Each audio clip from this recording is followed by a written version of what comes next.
Alright everyone, welcome to one of our first installments of Health on Wheels, or HOW. Today we're going to be looking at the push-up, one of the most basic upper body exercises. And we're going to look at two of the main cues on here. One about the positioning of the back, and the other one is going to be about the positioning of the forearms. What I have here is just a broom. I unscrewed the top of it so I can have a straight wooden dowel. You can use anything, but if you don't have a broom in your house somewhere or a mop, something like that for cleaning, I don't know if I want to come to your house anytime soon. But here we go. We're going to use this nice straight rod to look at our back position. So I'm going to do this in two ways. I'm going to do this standing here, so you can see my profile, and I'm going to try to do it lying down the best I can. With one person it might be a little tricky. But as we do a push-up, one of the biggest cues that we run into as trainers are people getting out of position with their back and their hips. So, easy thing to do is to practice holding onto a rod. You put it at the back of your head. It should hit the upper part of your shoulders, and then it should hit your tailbone. You should have at least 3 good points of contact throughout the entirety of the exercise. What happens is, a lot of times when people sag their backs when they're doing a push-up, they lose contact with their lower butt, or they lose contact with their head when they do it. Or in the other way, they'll drop their head, or they'll crane their head up and then straighten their neck. But we want to keep the back nice and neutral, and that happens with nice, strong, 3 solid points of contact between the back of the head, the shoulder blades, and then the tailbone down here. So that's the exercise while standing. Let's see if I can do it while actually in a push-up position. So as I get down here on the floor, I'm going to plant this the best I can. I'm probably not able to do a one-handed push-up, not with your form at least. But as I'm here, again, you can see that I have 3 points of contact. It is resting on my tailbone, it is resting on my shoulder blades, it is resting on the back of my head. And I can hang out here all day. There is no back pain involved in this. And in fact, what's excellent is I get a really good core workout, and I'm having a slight engagement of those glute muscles. This is also a very good plank position. So as I'm here, if I would do a push-up, everything would stay in a nice alignment. Now come on back up. Now remain in this position throughout the entirety of the exercises. So again, things that people miss, the lower back sags, you can see I lost contact immediately, or people push their hips on up and lose contact with it. You can imagine it if the pole didn't fall. So that's one of the very main cues for push-ups, keeping that back nice and flat.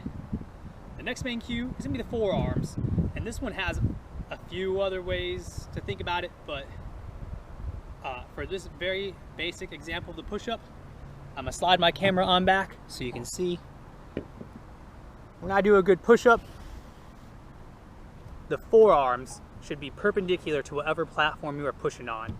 So if I'm right here, I have to position the elbows. If they're way on out here, you can see that this angle is not perpendicular to this table anymore. This is quite a tight angle, and it can, people get exaggerated when they put their elbows way, way, way out. What you need to do is tuck those elbows into your body. You don't have to tuck them in super tight to the body either, because again, this angle is not 90 degrees. So you need to kind of figure out however wide your hands are will dictate how far out your elbows come from your body. So a nice kind of standard push-up, just a little wider than the shoulders, and hopefully more or less within a handful of degrees, my forearm is perpendicular with that table. I can come a bit more narrow, means I'm gonna have to tuck my elbows in a little tighter.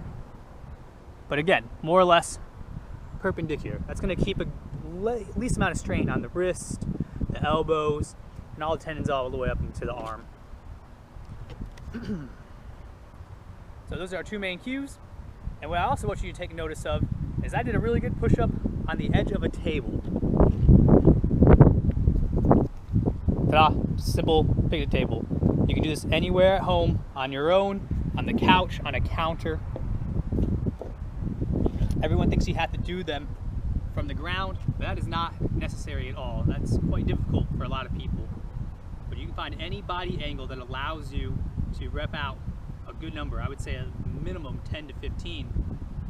I wouldn't go any lower than that unless you have to raise your body angle on up so you can continue to do the exercise with good form. And for a number of repetitions, it's going to allow you to benefit from it. So you saw me do some from the ground.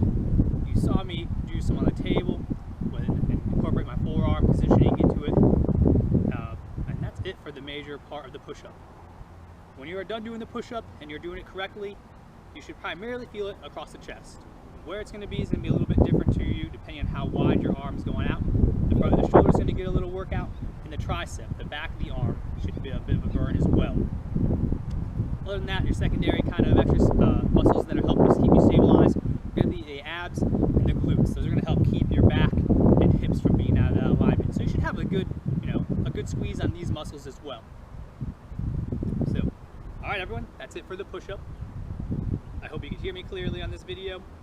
Leave me some feedback and we can get that taken care of. I can get a new mic or possibly narrate over the video. And let us know if you want any more, any more suggestions that you might have. All right, on to the next one.